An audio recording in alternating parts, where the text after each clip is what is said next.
एमपीएससीच्या औषध निरीक्षक परीक्षेतील पेपरफुटी प्रकरण आणि या प्रकरणी आता मात्र लव्ह स्टोरी कारणीभूत आहे।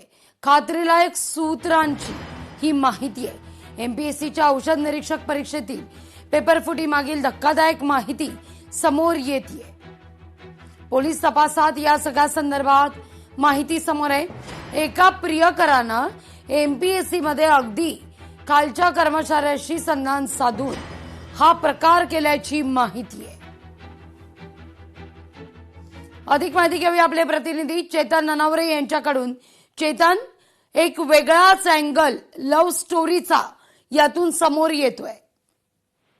निश्चितच लागली, कारण आपण पाहत आहोत की एमपीएससी मधील प्रवेश प्रक्रिया सुरळीत व्हावी म्हणून नुकतीच अध्यक्षांची निवड करण्यात आलेली होती आणि ज्या परीक्षेचा पेपर फुटलेला आहे त्याची प्रक्रिया देखील अनेक महिन्यांपासून सुरू होती। त्यामुळे नवीन अध्यक्ष रुजू होण्यापूर्वीच ही प्रक्रिया पूर्ण झालेली होती आणि त्यानंतर ज्या प्रकारे या पेपर फुटीची वाच्यता झाली, चर्चा झाली आणि एमपीएससीने ज्यावेळी अधिक माहिती करण्यासाठी या संदर्भातला गुन्हा दाखल केला, पोलिसांच्या तपासामध्ये काही धक्कादायक माहिती समोर येते की एका प्रियकराने एमपीएससी मधील एका कनिष्ठ वर्गातील कर्मचाऱ्यासोबत संधान साधून हा पेपर फुटलेला आहे। त्यामुळे पोलीस तपासामध्ये सद्यस्थितीमध्ये जी सूत्रांकडून माहिती मिळते, केवळ एकाच विद्यार्थ्याकडे हा पेपर मिळाला असल्याचा प्राथमिक निष्कर्ष काढण्यात आलेला आहे। मात्र जरी एका विद्यार्थ्यापर्यंत हा पेपर फुटला असला तरीही आयोगाने सरसकट संपूर्ण परीक्षा आणि भरती प्रक्रिया रद्द करण्याचा निर्णय घेतलेला आहे।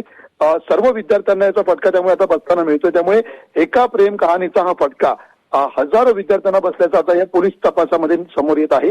सध्या तरी प्राथमिक तपास झाला असला तरी अधिकचा तपास पोलिसांकडून सुरू आहे। त्यामुळे नेमका हा फुटलेला पेपर केवळ एकालाच मिळाला की बाब सध्या जरी समोर येत असली तरी याचे धागेदोरे अजून कुठपर्यंत गेलेले आहेत याचा तपास आता पोलीस करत आहेत। त्यामुळे आणखी काही धक्कादायक खुलासे या तपासात समोर येणार का याकडे आपलं लक्ष असेल। लागवी अगदी चेतन, धन्यवाद तुम्ही दिलेल्या माहिती करता।